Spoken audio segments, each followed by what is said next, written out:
ஓம் சரவண பவ. முருகப்பெருமானுக்குரிய சடாட்சர மந்திரம் நீங்கள் அனைவரும் அறிந்ததே. 6 முகனுக்கான மந்திரம். சடாட்சரம் என்றால் 6 எழுத்துக்கள். அந்த 6 எழுத்துக்களும் நமக்கு தரக்கூடிய அற்புத பலன்கள் பல இருக்கின்றன. நேரடியாக அந்த 6 எழுத்துக்களை வைத்து பார்க்கும் பொழுது சா லட்சுமி கடாட்சத்தையும், ரா சரஸ்வதி கடாட்சத்தையும், வா முக்தியையும், நா பகையை வெல்லக்கூடிய ஆற்றலையும், ப மிருத்யுஜயம் காலங்கடந்த நிலையையும், வா நோயற்ற வாழ்வு ஆரோக்கியத்தையும் குறிக்கின்றது.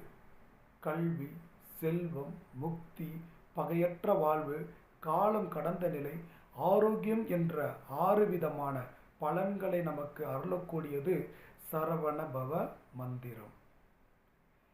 ஒரு முறை நாம் சரவண பவ என்று சொல்லிவிட்டால் எல்லாம் மாறிவிடுமா? அதை நாம் மீண்டும் மீண்டும் பல முறை சொல்ல வேண்டும். ஒரு இசையை எப்படி நாம் தொடர்ந்து முயற்சி செய்து கற்றுக்கொண்டு அதை சரியாக உச்சரித்து ஒரு அலைவரிசையில் நாம் படிக்கும்போது நமக்குள் அதிர்வை தருகின்றதோ, அந்த இசையை போன்று இந்த மந்திரத்தையும் நாம் மீண்டும் மீண்டும் உச்சரித்து கொண்டு இருக்கும் பொழுது நமக்குள் ஒரு அதிர்வு ஏற்படுவது நிச்சயம்.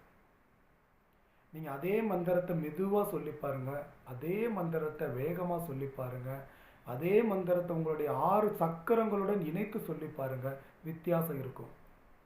மூலாதாரம், சுவாதிஷ்டானம், மணிப்பூரகம் அப்படின்னு அந்த சக்கரங்களோடு இணைச்சு இந்த லெட்டரை சொல்லி பாருங்க.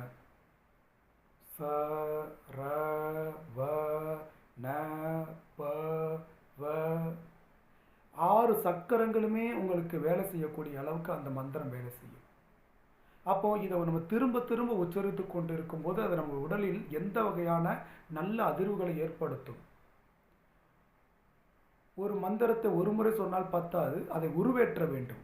அதற்கு தான் 108 முறை, 1008 முறை, 1,08 முறை என்று நாம் ஜெபிக்கின்றோம். அப்படி ஜெபிப்பதன் மூலமாக நாம் அற்புத பலன்களை அடைகின்றோம். அதைத்தான் அருணகிரிநாதர் ஒரு திருப்புகழில் அதையும் குறிப்பிடுகின்றார். முருகப்பெருமானை மறவாமல் இந்த மந்திரத்தை ஜெபிப்பவர்களுக்கு என்ன நன்மைகள் கிடைக்கும் என்று குறிப்பிடுகின்றார். தொடர்ந்து பாருங்கள், நாம் அதையும் பார்த்து விடுவோம். அப்படி இந்த 6 எழுத்து சடாட்சர மந்திரம் அதை இசை போன்று பயில வேண்டும் என்பதையும் அதனால் கிடைக்கக்கூடிய பலன்களையும் அருணகிரிநாதர் திருப்புகழ் வழியாக நமக்கு சொல்கின்றார். திருப்புகழ் வழியாக நம்முடைய வாழ்க்கைக்கு எத்தனையோ நல்ல பலன்களை அவர் தந்து கொண்டிருக்கின்றார். நாம் அதை தேடி பிடித்து படிக்க படிக்க படிக்க நாம் அந்த அற்புத பலன்களை அடைந்து கொண்டிருக்கின்றோம். இப்போது நாம் அந்த பாட்டையும் அதற்கான விளக்கத்தையும் பார்ப்போம். வசனம் மிக வேற்றி மறவாதே. 4 வரிகளை சேர்த்து வச்சுட்டு அந்த 4 வரிக்கான விளக்கத்தை சொல்கிறேன். வசன மிக வேற்றி மறவாதே, மன துயராற்றி உழலாதே, இசைப்பயில் சடாச்சரம் அதாலே இகபர சௌக்கியம் அருள்வாயே. ஓரளவுக்கு இப்போ உங்களுக்கு புரிஞ்சிருக்கும். இசைப்பயில் சடாச்சரம் அதாலே இகபர சௌக்கியம் அருள்வாயே. இது அந்த 3வது 4வது வரி. முதல் 2 வரி வசனம் மிக வேற்றி மறவாதே. அப்போ இந்த சடாச்சரம் என்கிற மந்திரத்தை இசை பயில்வது போல, இசைப்பயில் சடாச்சரம் அதாலே இசை பயில்வது போல மீண்டும் மீண்டும் உச்சரித்து அந்த அதிர்வுகளை நாம் உள்வாங்கிக் கொள்ளும் பொழுது வசனம் மிக வேற்றி மறவாதே என்றால் முருகப்பெருமானை மறவாமல் இந்த மந்திரத்தை வசனம் மிக ஏற்ற வேண்டும் என்றால் அதற்கு உருவேற்ற வேண்டும். 108 முறை, 1008 முறை அப்படி உருவேற்றும் பொழுது இந்த மனது என்னவாகும்? மன துயராற்றி உழலாதே. இந்த மனது தேவையில்லாமல் ஒரு துயரில் போய் மாட்டிக்காம, தேவையில்லாத விஷயத்தை போய் சிந்திச்சு ஒரு துயரில் மாட்டிக்கொள்ளாமல் இந்த மந்திரத்தை உச்சரிக்கும் போது அதிலே கவனம் செலுத்துவதனால் துன்பம் இல்லாமல் இருக்கும் மனம். அந்த மனம் துன்பம் இல்லாமல் இருந்து இந்த மந்திரத்தை மீண்டும் மீண்டும் உச்சரித்து ஒரு இசை பயில்வது போல நாம் இதை கருத்துடன் பயின்றதை உச்சரித்து கொண்டு இருக்கும் பொழுது நமக்கு என்ன கிடைக்குமாம்? இகபர சௌக்கியம் அருள்வாயே, இன்மைக்கும் மறுமைக்குமான நல்வாழ்க்கையை அருள்வாயே என்று கூறுகின்றார். அப்போ இந்த மந்திரத்தை உச்சரிப்பவர்களுக்கு முருகப்பெருமான் இன்மைக்கும் இந்த பிறவிக்கும் மறுமைக்கும் அடுத்த பிறவிக்குமான நன்மைகளை நிச்சயம் வழங்குவார் என்பதை புரிந்து கொள்ளுங்கள். மந்திரத்தை தொடர்ந்து உச்சரிக்க வேண்டும்.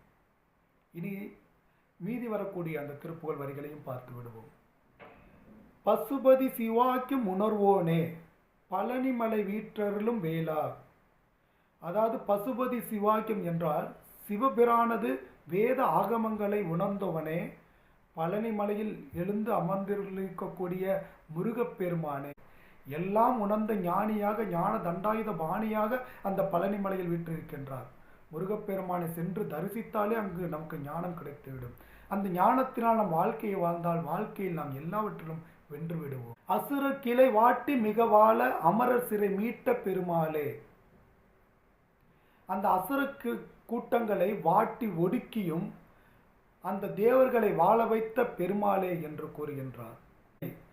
முருகப்பெருமானை துதித்த அந்த தேவர்களுக்காக அசுரர்களை வாட்டி வதக்கி அந்த தேவர்களை அவர்களிடமிருந்து விடுவிக்கின்றார் முருகப்பெருமான். அதுபோல நாம் முருகப்பெருமானுடைய அந்த சடாச்சர மந்திரத்தை நாம் திரும்ப திரும்ப கூறிக்கொண்டிருக்கும் நம்முடைய மனத்தை துயரில் வாட்டி வதக்கி கொண்டிருக்கக்கூடிய அந்த அத்தனை பிரச்சனைகளிலிருந்தும் நம்மை விடுவித்து நமக்கு இகபர சௌக்கியம் அருள்வார் என்பதை தான் இந்த திருப்புகழ் சொல்கின்றது. இதை மீண்டும் ஒரு முறை முழுதாக படித்து விடுவோம். வசன மிக வேற்றி மறவாதே மனத்துயராற்றி உழலாதே இசைபயில் சடாச்சரம் அதாலே இகபர சௌக்கியம் அருள்வாயே பசுபதி சிவாக்கியம் உணர்வோனே பழனிமலை வீற்று அருளும் வேளா அசுர கிளை வாட்டி மிக வாழ அமர சிறை மீட்ட பெருமாளே. அற்புதமான இந்த திருப்புகளை உங்களுடன் பகிர்ந்து கொண்டு முருகப்பெருமானின் சரவணபவ மந்திரத்தை பற்றி நாம் ஒருமுறை உச்சரிப்பதற்கும் இந்த வாய்ப்பை தந்த இந்த அற்புதமான திருப்புகளுக்கும் அருணகிரிநாதருக்கும் முருகப்பெருமானுக்கும் மனதார நன்றி தெரிவித்து இந்த திருப்புகளை அனைவரும் படித்து முருகப்பெருமானின் அருளை நாமத்தை தினதோறும் உச்சரித்து நீங்கள் எல்லா பலன்களையும் அடைய வேண்டும். நன்றி, வணக்கம்.